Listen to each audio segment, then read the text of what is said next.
আহমদ দিদাত একটা বই লিখেছেন, the ultimate miracle of the holy Quran. ওই বইতে তিনি উল্লেখ করেছেন ইউনাইটেড স্টেটস অফ আমেরিকার কিছু বিজ্ঞানীরা সবচেয়ে পাওয়ারফুল যে কম্পিউটার ক্রে 1 সুপার কম্পিউটার, এটা দিয়ে আমেরিকার মিলিটারিতে যারা চান্স পায়, মানে সেনাবাহিনীতে, তারা ম্যাথমেটিক্যাল ক্যালকুলেশনগুলো করার জন্য এই কম্পিউটার ব্যবহার করে। তো আমেরিকার বিজ্ঞানীরা আহমদ দিদাত তার ultimate miracle of the Holi কোরআনে বলছেন যে কম্পিউটারের সব ইনফরমেশনগুলোকে কনসাইজ করে ওই ক্রে 1 সুপার কম্পিউটারের মাইক্রো চিপসের ভেতর ঢুকিয়ে কমান্ড করেছে, is it possible to create a book like কোরআন?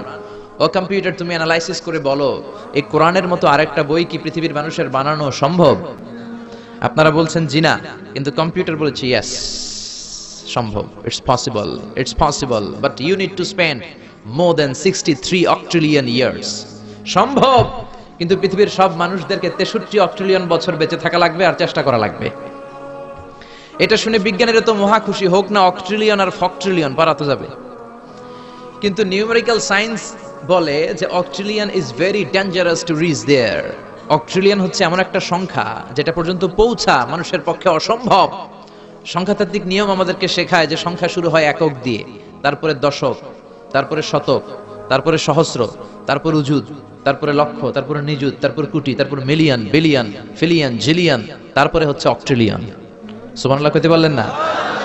এই 63 অক্ট্রিলিয়ন বছর আমাদের বাইসে থাকা লাগবে। আর 63 বছরই তো আমরা হায়াত পাই না, ঠিক কি না? 63 অক্ট্রিলিয়ন বছর যদি পৃথিবীর সবগুলো মানুষ হায়াত পায় আর যদি চেষ্টা করে, তাহলে পারহ্যাপস, মেবি, সম্ভবত কোরআনের মতো আরেকটা বই বানালেও বানানো যেতে পারে। সর্বশেষ কম্পিউটারের স্ক্রিনে অ্যানালাইসিস শেষে, বিশ্লেষণ শেষে যে কথাটা এসেছে সেটা হচ্ছে it's quite impossible to create a book like Quran.